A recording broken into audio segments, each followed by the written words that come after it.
Umugabo umwe witwa Marizamunda yakundaga kuvuga ati ese nshobora kugura inzu yuzuye zubaka iyanjye buhoro buhoro. Hanyuma aza kugura ikibanza yubaka fondasiyo. Umwaka ukurikiyeho azamura inkuta. Nyuma y'imyaka 5 inzu yari itararangira. Umunsi umwe yari yasuye inshuti ye yari yarafashe icyemezo cyo kugura inzu yuzuye yo ihita iyituramo. Agezeyo asanga harasa neza, abana barakina mu gikari, umugore warishimye ari mu turimo dutandukanye yirimba indirimbo z'amashimwe. Marizamunda yitegereza bya nshuti ye. Undi aramubaza ati ese cyafite amafaranga yo kubaka? Inshuti ye aramusubiza iti oya, ahubwo ubundi kuzigama amafaranga yo kugura indi nzu, kuko ayo maze imyaka nkura mu bukode bwa ziriya next ureba na kiriya gipangu cyo ku ruhande, ubu niyo ngiye kongera ngashora. Numvise ko hirya hariya mu Gacyamo ari kuzamuka kaburimbo, kandi Fortuna 2050 yahanyeretse ikindi gipangu cyiza kandi gihendutse. Marizamunda yaracecetse ari imyoza, aravuga ati ahubwo umwe iyo nza gufata icyemezo kare nkigurira yuzuye, none nanjye mba ntuye neza uyu munsi. Uzi ukuntu ibikoresho byo kubaka byose byahenze kubera kuzamuka kw'igitoro. Inzu ikomeje no kunanira.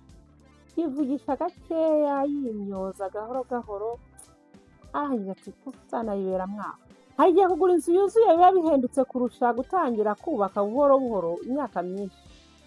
Nshuti zanjye, niba nawe ushaka inzu nziza nini kandi iri ahantu heza, uyu munsi ngufitiye amakuru adasanzwe.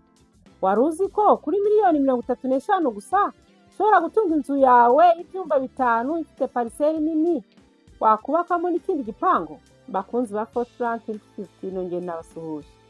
Ubu turi mu mujyi wa Muhanga, mu gace keza ka Kabeza, mu Kagari ka Ruli.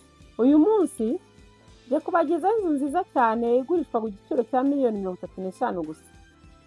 Inzu iherereye mu mujyi wa Muhanga, mu Kagari ka Ruli, aho bita Kabeza, muri quartier inyuma yo aho bakunda kwita kwa Jacques, ufite Motel. Kuhagera biroroshye, uvuye kuri station SP iri ku muhanda wa kaburimbo, turuka mu mujyi wa Muhanga ugenda metero 150 gusa. Aha ni ahantu heza cyane hatuje kandi hifuzwa n'abantu benshi kubera ko hari ibikorwa remezo byiza, kandi hari abatuye neza hafi y'umuhanda wa kaburimbo igana Kigali mu murwa w'u Rwanda. Murebe ukuntu inzu yubatse neza. Ifite igisenge cyiza kandi kigezweho, ibyumba 5 binini, ifite salon nini na salle à manger, koridoro nziza, toilette na douche ebyiri z'imbere mu nzu. Inzu yose ifite Plafond ya languettes, ifite amakaro meza mu nzu yose. Iyo winjiye muri iyi nzu uhita ubona ko yubatse ku rwego rwo hejuru. Abantu benshi bareba inzu bakibanda ku nyubako gusa, ariko abashoramari bo bareba n'ubutaka. Iyi nzu yubatswe ku buso bwa metero kare 602. Ibi ni ibintu bikomeye cyane. Kuki? Kubera ko ugura inzu imwe ariko ukabona n'amahirwe y'ubundi bwoko bw'ishoramari butandukanye. Ushobora kubaka ikindi gipangu cyo gukodesha, ushobora kubaka inzu zindi zitandukanye z'ubukode annexe, ushobora ukataho igipande kimwe nawe ukakigurisha, abandi nabo bagakubakamo inzu zabo. Mbese ni ukuvuga ko inzu ishobora kuguhindukira umushinga, kubyarira amafaranga mu buryo buhoraho kandi burambye. Kabeza ni kamwe mu duce two mu mujyi wa Muhanga turi gukura ku muvuduko udasanzwe. Ibikorwa remezo biragenda byiyongera, ibikorwa by'ubucuruzi biriyongera, abantu benshi barimo kuhimukira. Ibiciro by'imitungo itimukanwa nabyo biragenda bizamuka.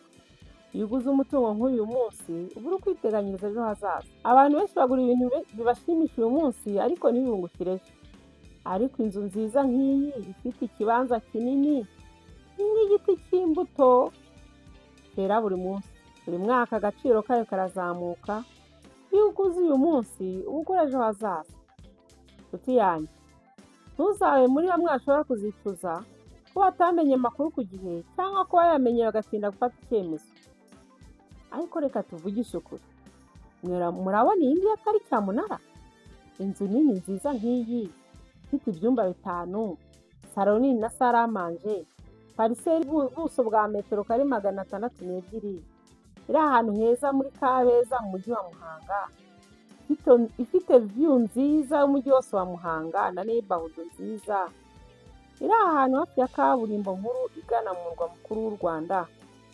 Igurishwa kuri miliyoni 35 z'amafaranga y'u Rwanda gusa. Iri ahantu nk'aha urabona atari cyamunara. Niba iyi nzu wayikunze, niba yifuza kuyisura, niba ushaka andi makuru, hamagara kuri iyo nimero ubona kuri screen yawe. Ntutegereze ko undi muntu ayigura ngo ayigutange utangire kwifuza. Mbere yuko tugenda, yandikira muri comments uti Muhanga n'ejo hazaza. Kandi niba utarakanda subscribe, bikore nona. Kora like, share, utange na comment, kuko kuri Fortran 2050 tubagezaho amakuru yihariye mbere yuko abandi bayamenya. Murakoze cyane, amakuru nk'aya nakagaruka.